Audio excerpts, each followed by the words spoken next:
makam? Itu sebenarnya tempat pertemuan.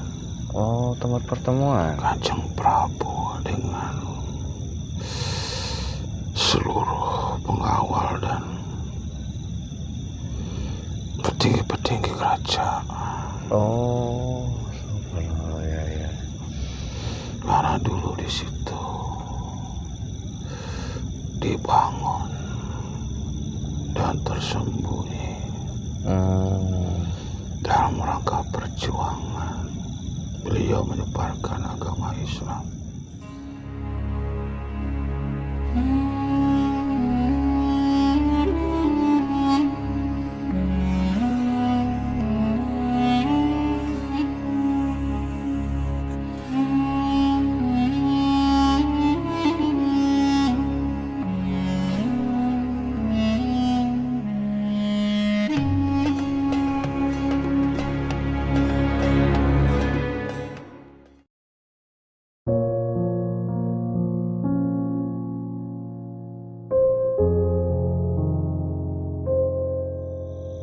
Setiap berpindah tempat, mereka pakai nama samaran, tidak memakai nama asli. Iya, dalam menyebarkan agama Islam.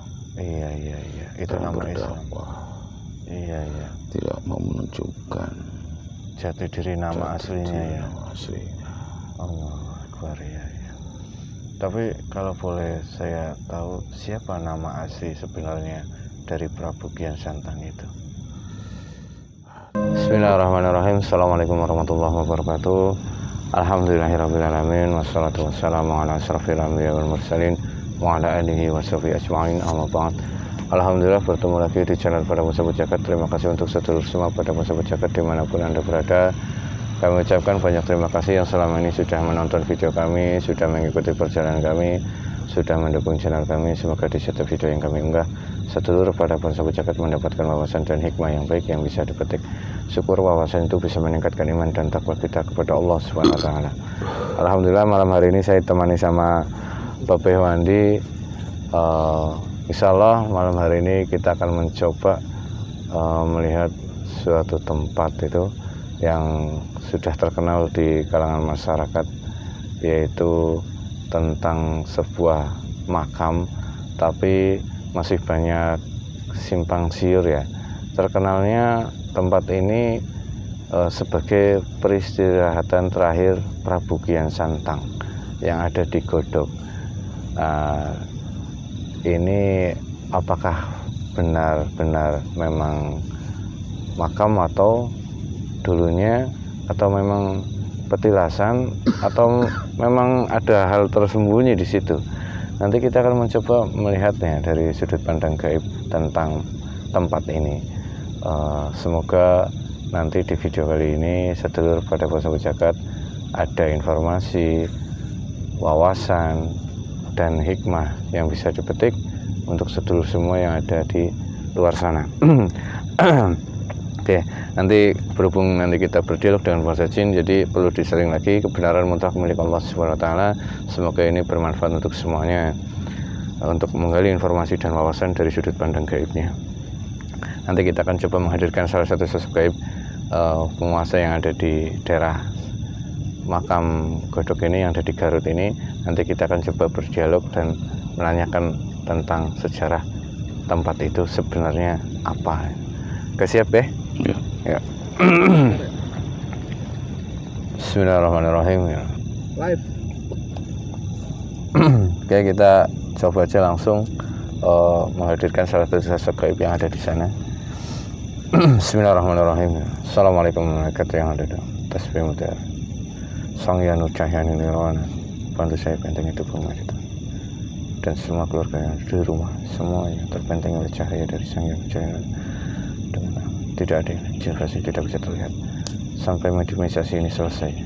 Sang Yanu Cahyani Sallallahu alaihi wasallam. Hanya energi yang saya panggil yang bisa masuk dalam tubuh mediator. Bismillahirrahmanirrahim. Assalamualaikum warahmatullahi wabarakatuh. Dengan Sang Yang Nur Cahyani Nirwana, bantu saya untuk menghadirkan salah satu sosok gaib penguasa Gunung Gulug yang mengetahui tentang tempat makam Godog yang ada di Garut yang bisa menceritakan sejarah awal asal muasal tempat itu. Sang Yang Nurcahya Nirwana hadir masuk dalam tubuh mediator.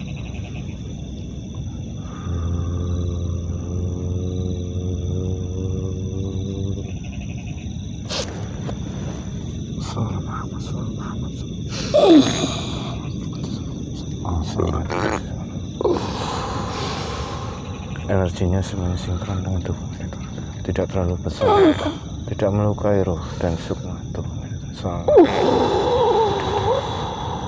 Hanya bisa menguasai tanganmu, mata dan telinga.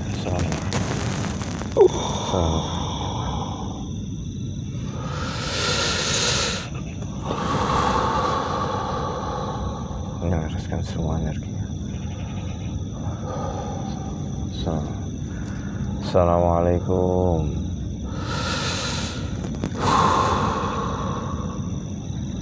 Selamat malam.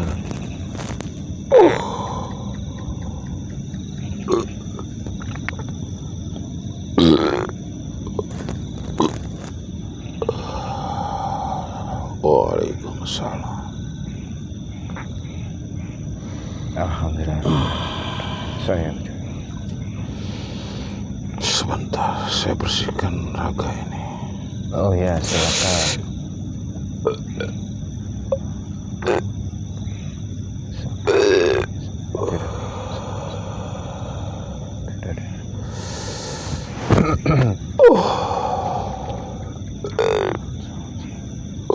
Disimpulkan semua, jangan terlalu besar. Sudah, Mbak? Sudah. Alhamdulillahirrahmanirrahim. Mohon maaf sebelumnya jika saya mengganggu. Kalau boleh tahu dengan siapa saya bicara? Saya penguasa yang kamu sebutkan. Penguasa dari golongan apa? Jin. Dari golongan jin? Ya. Sosok Anda seperti apa? Kenapa tangan Anda seperti ini? Saya salah satu kodam yang ditugaskan oleh Kanjeng Prabu Kian Santang. Oh, Anda kodam beliau? Ya. Mohon maaf dan terima kasih saya ucapkan Anda sudah berkenan hadir. Mohon maaf kalau saya mengganggu tugas Anda. Ini kami ingin mengetahui tentang tempat yang Anda jaga itu. Sebenarnya tempat itu awalnya dulunya itu apa? Apakah hanya tempat pertapaan atau memang itu ada sebuah makam? Itu sebenarnya tempat pertemuan. Oh, tempat pertemuan Kanjeng Prabu dengan seluruh pengawal dan petinggi-petinggi kerajaan. Oh, ya. Karena dulu di situ dibangun dan tersembunyi dalam rangka perjuangan beliau menyebarkan agama Islam. Subhanallah, berarti tempat itu dulunya tempat pertemuan para petinggi kerajaan. Dalam memutuskan pergerakan selanjutnya. Ada 10 bawahannya yang di bawah Kanjeng Prabu yang ditugaskan di sana. Ya, dalam setiap pertemuan. Karena dulu tempat itu tersembunyi, tidak diketahui oleh orang umum. Sekarang kan tempat itu sudah banyak orang tahu, dan di tempat itu banyak yang mengatakan di situ ada makam, dan makam itu makam Prabu Kian Santang. Memang kenyataan hidup sekarang di zaman banyak disesatkan oleh manusia-manusia yang berhati kotor. Oh, astagfirullahaladzim. Iya. Beliau menandai di situ, tetapi oleh sebagian orang-orang melihat dijadikan tempat makam keramat. Tapi memang awalnya sampai sekarang itu ada makam itu di sana. Tapi tidak tahu makam siapa. Sebenarnya bukan makam. Oh, sebenarnya bukan makam. Ya, memang dibikin seperti makam gitu ya. Seperti makam. Allahu Akbar ya. Sama orang-orang di daerah tersebut. Cuman memang beliau pernah singgah di situ beserta para prajurit-prajuritnya. Ya. Untuk pertemuan ya. Pertemuan dengan kepercayaan orang-orang kepercayaan dari Kanjeng Prabu. Iya, kepercayaan orang para prajuritnya Prabu yang dipercayai. Tapi di sana banyak peninggalan benda pusaka, keris, tombak, itu juga bawaan dari prajurit-prajuritnya ya. Ya, sebagian tempat istirahat prajuritnya yang pengawal dari pertemuan orang bawahannya Kanjeng Prabu. Kalau di saat pertemuan itu apa membutuhkan waktu yang lama sampai membawa prajurit itu? Karena setiap perwira itu punya pengawalnya juga. Oh iya. Masing-masing membawa pengawal kepercayaannya. Karena setelah selesai pertemuan itu, mereka langsung bertugas masing-masing. Yang diputuskan oleh Kanjeng Prabu. Iya. Di saat Prabu Kian Santang itu berjuang itu di era waktu di zaman apa ya? Beliau setelah Pajajaran mulai terjadi kegoncangan, beliau muncul, tetapi beliau tidak mau memerintah. Oh, tidak mau memerintah. Ya, beliau pengen hanya menyebarkan agama. Kalau boleh bertanya lebih dalam lagi, kalau diizinkan dan boleh dijawab, sebenarnya Prabu Kian Santang itu dengan ayahandanya Prabu Siliwangi itu apakah memang benar-benar berselisih dulunya tentang agama, tentang keyakinan? Sebenarnya tujuannya sama, hanya jalan yang berbeda. Allah Akbar. Orang sekarang banyak membalikan sejarah. Iya. Terutama dalam musuh-musuhnya Pajajaran yang ingin meruntuhkan Pajajaran. Untuk membuat isu-isu berita yang tidak benar. Tujuannya sama-sama kepada yang kuasa. Cuma jalannya yang berbeda. Keyakinan sama kepada Tuhannya. Hanya perlu proses penyempurnaan. Ya. Berarti tidak ada perselisihan sebenarnya ya? Tidak ada ya, antara hubungan ayah dan anak gitu ya? Ya.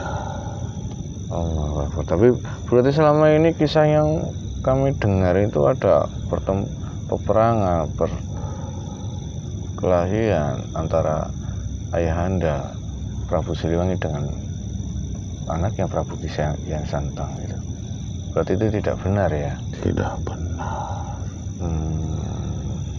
Itu hanya orang-orang yang memusuhi Pajajaran.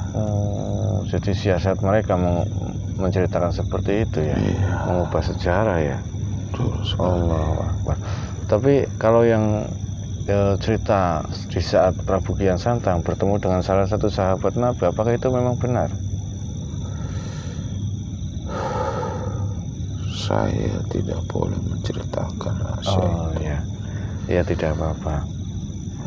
Mungkin ada rahasia di balik itu semua, jadi tidak boleh diceritakan nih. Jadi kalau kami tidak bisa memaksa kalau itu memang dirahasiakan. Takutnya kalau diceritakan akan menimbulkan sebuah hal yang image-nya yang tadinya baik jadi tidak baik ya. Ya tidak apa-apa. Ya. Apa di tempat itu, di tempat pertemuan di Dago itu ada nama Sunan Rahmat Suci. Ada hubungannya tempat itu? Ya, itu salah satu nama beliau juga. Oh, subhanallah. Karena para aulia itu memakai nama samaran. Setiap berpindah tempat, mereka memakai nama samaran. Tidak memakai nama asli. Iya, dalam menyebarkan agama Islam. Iya. Itu nama Islam. Iya. Tidak mau menunjukkan jati diri nama aslinya ya. Nama aslinya. Allahu Akbar ya. Tapi kalau boleh saya tahu siapa nama asli sebenarnya dari Prabu Kian Santang itu? Ada sebenarnya, tapi saya juga dilarang. Dilarang juga. Iya, tidak apa-apa. Sebenarnya ada nama asli beliau ya. Ya, takut disalahgunakan. Iya. Sama orang-orang yang punya nafsu duniawi dan sebagainya. Iya, saya paham. Ya subhanallah, karena memang nama yang istilahnya nama karomah yang punya nama itu punya kedudukan di sisi Allah itu namanya saja sudah bisa memiliki sebuah kekuatan yang dahsyat. Makanya para wali itu namanya banyak gitu ya. Iya. Takutnya nama aslinya itu disalahgunakan gitu. Dengan nama gelar-gelar yang setiap berpindah tempat akan berubah namanya. Disesuaikan dengan masyarakat sekitarnya. Iya, untuk memudahkan syiar beliau waktu itu ya. Betul sekali. Allahu Akbar ya. Sebelum perjuangan beliau di sana saat syiar Islam. Iya. Apa di tempat itu ada sesuatu yang istilahnya khusus sehingga banyak yang khodam beliau untuk menjaga di sana? Tujuannya supaya tidak disalahgunakan oleh orang-orang yang di zaman sekarang banyak disalahartikan. Tempat pertemuan beliau, tempat singgah beliau harinya hanya memenuhi nafsu, sehingga yang datang adalah iblis yang hadir yang menyesatkan masyarakat. Jin fasik juga berperan di sana ya, untuk menyesatkan manusia. Iya.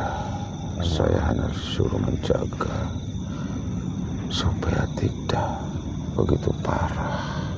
Tapi banyak orang-orang yang datang ke sana dengan keniatan yang dunia, terutama yang mau ilmu. Karena beliau dikenal karomahnya, keilmuannya yang diturunkan oleh Allah dan dari ayahandanya. Iya. Sehingga banyak paranormal kalau sekarang disebutnya dukun-dukun itu mencari keilmuan dari beliau, padahal semua itu bersumber dari iblis. Astagfirullahaladzim. Yang disesatkan. Ya. Mereka tidak tahu kalau ilmu itu dari iblis ya. Tidak tahu mereka. Saya disuruh mengingatkan para manusia yang hadir ke sana. Sebatas hanya mengingatkan. Biasanya kalau Anda mengingatkan itu bagaimana caranya? Atau Anda mewujudkah? Atau saya masukkan dalam mimpi. Masuk dalam mimpi. Masuk dalam mimpi orang-orang yang hadir untuk merubah niatnya. Subhanallah. Kembali ke jalan yang benar. Dengan meminta ilmu dari yang Kanjeng Prabu punya. Iya. Allahu Akbar ya. Mungkin Saya juga tidak berani untuk terlalu lebih dalam lagi mengetahui tempat itu, takutnya menjadi prasangka kepada masyarakat yang ada di sana tidak baik gitu. Dan juga mungkin saya tidak berani menahan tugas lama-lama Anda di sana, takut mengganggu. Mungkin cukup ya, saya ucapkan terima kasih sudah berkenan hadir dan mau berdialog dengan saya. Sama-sama. Iya, mohon maaf kalau saya mengganggu. Silahkan kembali ke tempatnya. Ada yang mau disampaikan kepada kami sini ataupun masyarakat yang datang di sana? Pesan beliau kepada saya, Iya. orang-orang sekarang banyak yang sudah hanya memenuhi nafsu duniawi, meluruskan niatnya, datang ke situ hanya untuk tujuannya mengingat perjuangan beliau dalam menyebarkan agama Islam. Iya.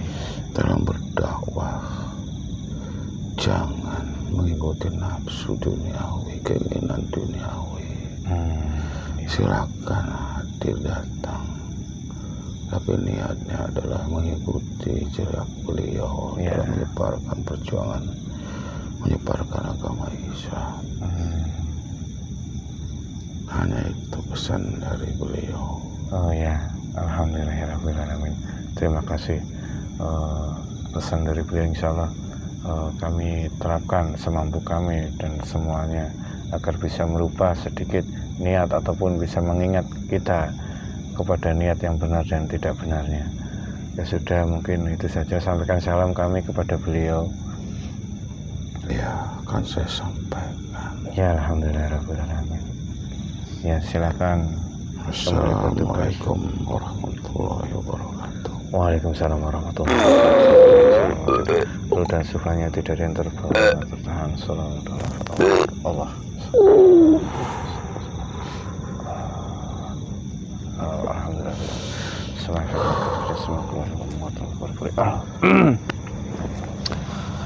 Alhamdulillahirrahmanirrahim. Kebenaran mutlak milik Allah Subhanahu wa taala. Kita kembalikan semuanya kepada Allah Subhanahu wa taala.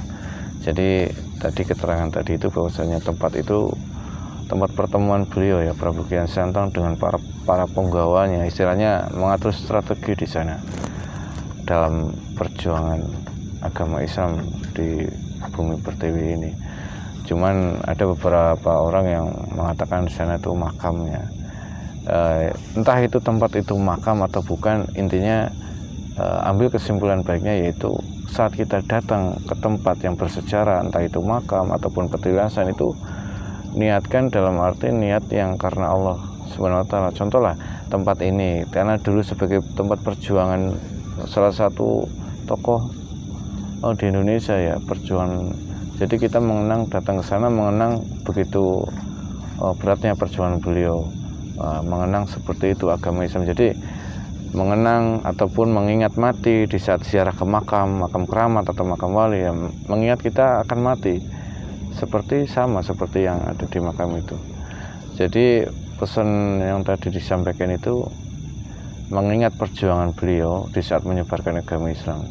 Jadi kita yang sekarang sudah beragama Islam, jadi jalankan Islam itu dengan Islam yang benar. Jangan sampai Islam itu tapi tidak sesuai dengan perilakunya orang Islam. Mungkin itu saja. Mohon maaf kalau ada salah kata. Semoga bermanfaat untuk semuanya. Akhirul kalam, billahi taufiq. Wassalamualaikum warahmatullahi wabarakatuh.